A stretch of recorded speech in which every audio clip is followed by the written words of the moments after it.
fiber continues to be singled out as a nutrient of public health concern. There is a fiber gap in America. These are the minimum recommended daily intakes of fiber for men and women at different age groups. This is how much we're actually getting. We're only getting about half the minimum considered a public health concern for all Americans. Well, not all Americans, less than 3% meet the recommended minimum, meaning less than 3% of all Americans eat enough plant-based foods, the only place fiber is found, though a nominal 0.1 is thrown in for the meat category in case someone eats a corn dog or nibbles on the garnish. If even half of the adult population ate 3 more grams a day, like a quarter cup of beans or a bowl of oatmeal, we could save billions in medical costs, and that's just for constipation. The consumption of plant foods, the consumption of fiber-containing foods, reduce risk for diabetes, heart disease, stroke, cancer, and obesity as well. The first to make this link between fiber intake and killer disease was probably Dr. Hugh Trowell, many decades ago. He spent 30 years practicing in Africa and suspected it was their high consumption of corn, millet, sweet potatoes, greens, and beans that protected them from chronic disease. This kind of got twisted into the so-called fiber hypothesis, but he didn't think it was the fiber itself, but the high-fiber foods that were so protective. There are hundreds of different things in whole grains besides fiber that may have beneficial effects.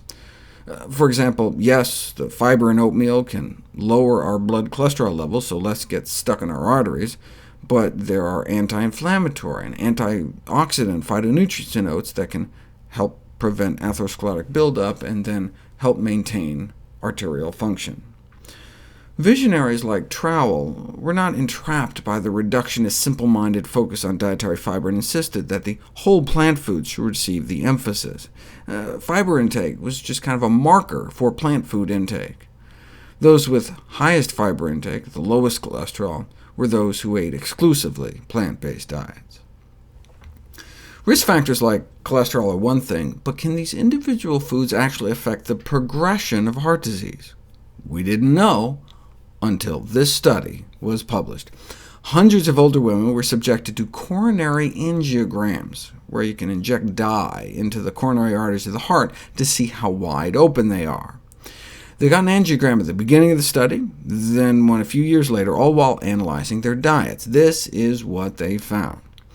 The arteries of women eating less than a serving of whole grains a day significantly narrowed, whereas the arteries of women who ate just a single serving or more also significantly narrowed, but they narrowed less. Right?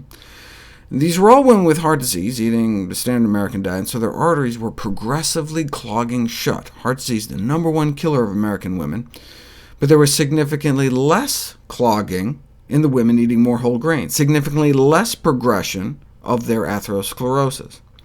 In fact, almost as much slowing of their disease as one might get taking cholesterol-lowering statin drugs. Statins can also slow the rate at which our arteries close.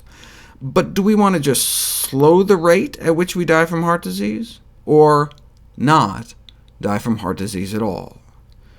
A whole food plant-based diet has been shown to reverse the progression of heart disease, opening our arteries back up.